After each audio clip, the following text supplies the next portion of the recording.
여러분들은 금식 기도를 해보셨나요? 해봤다면 금식 기도를 할 때 하나님의 응답을 받으셨나요? 사실 금식은 생각하는 것 이상으로 고통스럽죠.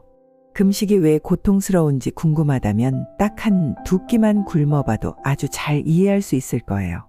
매우 배고프고 어지럽고 온갖 생각이 다 들게 됩니다. 수천 년 전에도 금식을 한 기록이 있는데 그 당시에 노동과 함께 금식 기도를 했던 사람들이 하나님에 대한 믿음이 얼마나 충만했는지 알 수 있습니다. 그렇다면 금식 기도를 할 때 우리의 영적 세계에서 무슨 일이 일어나게 된다는 사실 혹시 들어보셨나요? 금식은 하나님과의 관계를 강화하고 하나님의 개입과 응답을 이끌어내는 강력한 영적인 실천입니다. 물론 성경에서 금식에 대해 명확히 하고 있지 않기 때문에 카톨릭에서도 그렇지만 대부분의 기독교에서는 며칠에 걸친 완전한 금식에 대해서 신자들의 의무로 보고 있지 않습니다. 금식은 먹는 걸 완전히 금지한다는 것이 원래의 의미지만 한국의 기독교에서는 현대적 의미로 나에게 소중한 본질적이고 기본적인 행위를 중지하는 한이 있더라도 하나님께 더욱 집중하겠다는 의지의 표현으로 해석하고 있습니다. 그럼에도 전통적 금식 기도가 여러 가지 종교적인 의미와 우리에게 가져와주는 장점을 모두 잘 알고 있기 때문에 금식 기도는 많이 행해지고 있죠.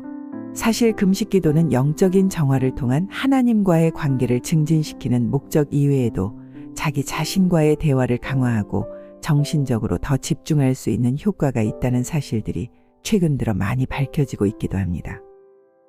그런데 수천 년 전부터 성경에서는 금식과 관련하여 여러 기적과 놀라운 변화들이 있다고 수차례 기록되어 있어요.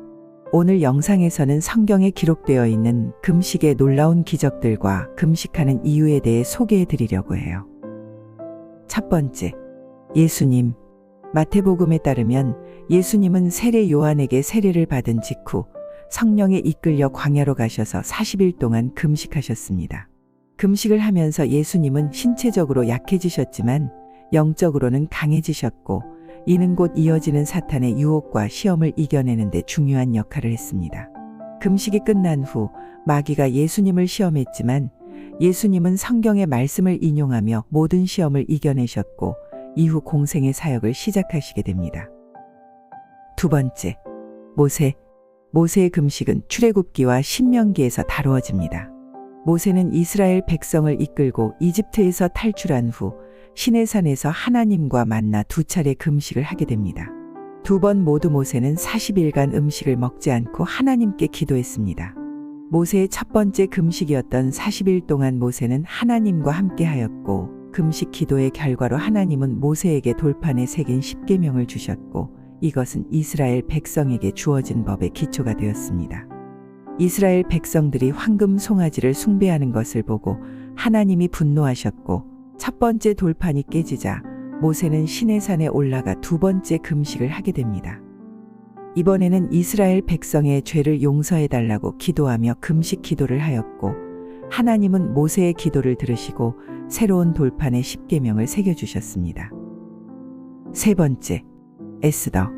에스더 4장에 따르면 어떤 모함으로 인해 페르시아 왕은 유대인을 멸망시키려 하고 있었고 에스더가 모든 유대인들에게 3일 밤낮 동안 금식할 것을 요청합니다. 이 금식 이후 에스더는 사형의 위험을 감수하고 왕에게 나서서 탄원을 하였고 유대인의 연대와 신앙의 힘을 보여주면서 모함의 주도자였던 하만의 음모가 드러났고 유대인들을 파멸해서 구하게 됩니다. 에스더와 유대인들의 금식은 신앙과 용기 그리고 하나님의 보호와 구원을 상징하는 중요한 사례로 여겨집니다. 네 번째, 니느웨 사람들의 금식. 이 이야기는 요나서에 나오는데 하나님께서 요나를 니느웨라는 큰 도시로 보내 그 도시의 사람들이 회개하고 악에서 벗어나지 않으면 40일 후에 멸망하리라고 경고하라는 임무를 준 것에서 시작됩니다. 당초 요나는 하나님의 명령에서 도망치려 했지만 여러 사건 끝에 니느웨로 가서 하나님의 경고를 사람들에게 전합니다. 요나의 경고를 들은 니느웨 사람들은 왕으로부터 평민에 이르기까지 심지어 짐승까지도 하나님께 죄를 회개하고 하나님의 진노를 피하기 위해 광범위한 금식을 실시합니다. 니느웨 사람들의 이러한 진심 어린 회개와 금식은 하나님의 마음을 움직였고 결국 하나님은 그들에게 내릴 예정이었던 멸망의 위협을 취소하십니다. 5번째, 다니엘의 금식. 다니엘의 금식은 금식 기도의 표본이 되어 현대의 기독교인들도 많이 추구하는 금식 방식이 되어 있는데 다니엘서 1장과 10장에 기록되어 있습니다. 바빌론의 왕 느부갓네살이 예루살렘을 정복하고 유대인 청년들을 포로로 데려갔는데 포로인 유대인들 중에서 용모가 수려하고 지혜와 지식이 뛰어난 자들을 선발하여 왕궁에서 3년 동안 교육을 시키며 왕의 음식과 포도주를 먹게 했습니다.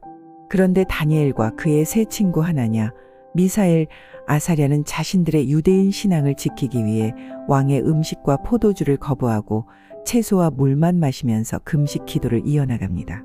시간이 한참 흐른 뒤 고위 감독관이 유대인들을 살펴보니 다니엘과 그의 친구들의 외모가 오히려 잘 먹고 있던 다른 청년들보다 더 좋아 보이는 것을 발견하였고 하나님께서 그들의 결정을 축복하셨다는 것이 입증되었다는 것이 성경에 기록되어 있습니다. 다니엘은 이후에 또 다른 방식의 금식을 합니다. 그것은 바로 3주간 좋은 음식을 먹지 않고 고기와 포도주를 멀리하며 어떠한 기름진 음식도 먹지 않는 금식이었습니다. 이 금식은 다니엘의 비전을 이해하고 하나님의 메시지를 받기 위한 준비 과정이었습니다. 금식 기간 동안 다니엘은 하나님으로부터 중요한 계시를 받습니다. 다니엘의 금식은 자기 자신을 낮추고 하나님 앞에 순종하는 마음을 가지며 그들의 신앙적인 결단과 하나님에 대한 믿음이 어떻게 하나님까지 닿는지 잘 보여주는 사례이기도 합니다. 성경에 나오는 금식의 사례들은 금식이 단순한 육체적 행위를 넘어서 영적인 권능과 변화를 가져올 수 있음을 보여줍니다. 금식하는 방법은 다양하며 개인의 신앙과 영적 목표 그리고 건강 상태에 따라 달라질 수 있어요. 몇 가지 일반적인 금식 방법을 소개해 볼게요. 전통적 금식. 가장 전통적인 형태의 금식은 음식과 음료를 일정 기간 동안 완전히 금하는 거예요. 이 금식은 보통 해가 뜨는 시간부터 해가 지는 시간까지 또는 24시간 동안 실시해요. 단식. 단식은 특정 음식이나 음료를 금하는 형태의 금식이에요. 예를 들어 고기, 단 음식, 카페인 음료 등을 금하는 방식으로 실시할 수 있어요. 다니엘 금식.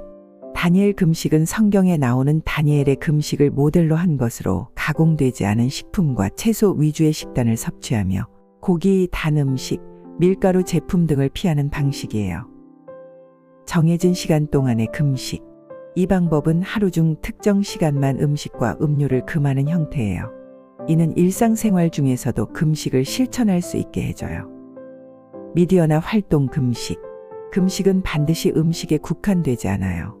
우리가 즐겨보던 텔레비전, 소셜미디어, 인터넷 등의 사용을 제한하거나 특정 활동을 일시적으로 중단하는 것도 금식의 한 형태가 될 수 있어요. 이는 영적인 목적을 위해 육체적 혹은 정신적 욕구를 통제하는 것이에요. 부분 금식. 일부 기독교에서는 하루 중 몇 개의 식사를 거르는 형태로 금식을 실시해요. 예를 들어 아침과 점심을 금식하고 저녁에만 식사를 하는 방식이에요. 이런 방식은 공복 시간을 길게 함으로써 정신뿐만 아니라 신체 건강에도 큰 도움이 되는 방식으로 최근에 많이 알려지고 유행하는 방식이기도 해요. 금식을 실천할 때는 개인의 건강 상태와 영적인 목적을 고려하는 것이 중요해요. 금식은 개인과 하나님 사이의 관계를 강화하고 영적인 성장을 촉진하는 목적으로 실시되어야 해요. 금식을 시작하기 전에는 목적을 분명히 하고 필요한 경우 의료 전문가와 상담하는 것이 좋아요. 금식 기간 동안 기도와 성경 공부에 더 많은 시간을 할애함으로써 금식의 영적인 이익을 극대화할 수 있어요. 시간이 되면 저희 채널에 더 의미 있고 재미있는 성경 이야기도 많이 업로드되어 있으니 시청해 주시고요. 앞으로도 모든 사람들이 성경에 더욱 흥미를 갖고 언제 어디서나 성경과 함께할 수 있도록 노력하겠습니다. 그럼 더 좋은 성경 이야기로 다시 찾아뵐게요. 구독과 좋아요 부탁드리겠습니다.